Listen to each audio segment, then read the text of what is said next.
కార్తీక మాసం చివరి సోమవారం సందర్భంగా రాష్ట్రంలో పలు దేవాలయాలు భక్తులతో రద్దీగా మారాయి. దేవాలయాలకు భారీగా తరలివచ్చి మొక్కులు చెల్లించి ప్రత్యేక పూజలు చేస్తున్నారు. జయశంకర్ భూపాలపల్లి జిల్లా మహదేవ్పూర్ మండలం పవిత్ర పుణ్యక్షేత్రమైన శ్రీ కాళేశ్వర ముక్తేశ్వర స్వామి ఆలయానికి భక్తులు పోటెత్తారు. త్రివేణి సంగమంలో పుణ్య స్నానాలు ఆచరించి గోదావరికి ప్రత్యేక పూజలు నిర్వహించారు. దీపాలు వెలిగించి నదిలో వదిలారు. అనంతరం కాళేశ్వర ముక్తేశ్వర స్వామి ఆలయంలో అభిషేకాలు, కుంకుమార్చనలు నిర్వహించారు. ఉసిరి చెట్ల వద్ద భక్తులు దీపాలు వెలిగించారు. భద్రాచలంలోని పవిత్ర గోదావరి నది వద్ద భక్తులు పుణ్యస్నానాలు ఆచరిస్తున్నారు. తెల్లవారుజాము నుంచే నది వద్దకు తరలివచ్చిన భక్తులు కార్తీక దీపాలను వదులుతున్నారు.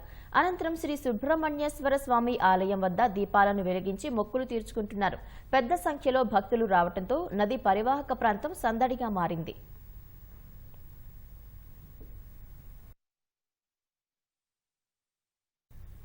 యాదగిరిగుట్ట లక్ష్మీ నరసింహస్వామి ఆలయంలోనూ భక్తుల సందడి నెలకొంది. పెద్ద సంఖ్యలో భక్తులు సత్యనారాయణ స్వామి వ్రత పూజల్లో పాల్గొంటున్నారు. అనుబంధ ఆలయమైన శివాలయంలో పర్వతవర్ధిని సమేత రామలింగేశ్వర స్వామి వారిని దర్శించుకుని అభిషేక పూజలు నిర్వహిస్తున్నారు.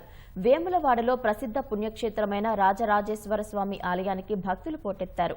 వివిధ ప్రాంతాల నుంచి తరలివచ్చిన భక్తులు స్వామివారికి ప్రీతిపాత్రమైన కోడలను ఇచ్చి మొక్కులు తీర్చుకుంటున్నారు.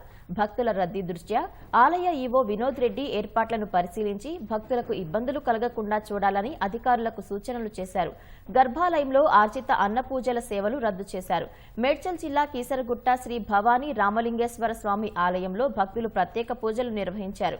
భక్తులు భక్తి శ్రద్ధలతో క్యూలైన్లలో స్వామివారిని దర్శించుకుంటున్నారు.